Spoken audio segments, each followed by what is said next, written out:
ఉందమ్మా మాట.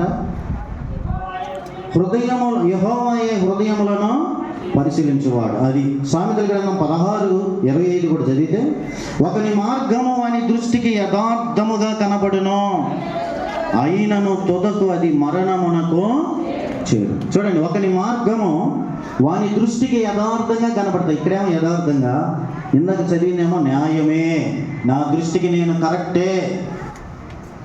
కానీ హృదయాలు పరిశీలన చేసేది ఎవరికి వారు కరెక్టే.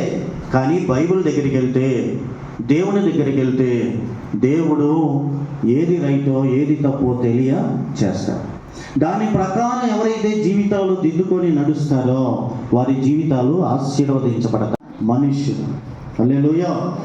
మన జీవితంలో కూడా, మందిరంలో ఉన్న మనం ఈరోజు దేవుడు చెప్తున్న మాట ఏంటంటే, అనేక అభిప్రాయాలు నీకున్నా వాటన్నిటికంటే ఎక్కువగా దేవుని మాటలు ఎంచుతున్నావా?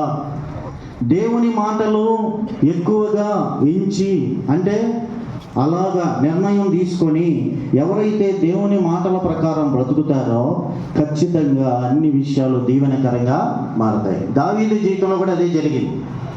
దావీదు చిన్నతనం నుండి తల్లి భక్తి నేర్పింది. 116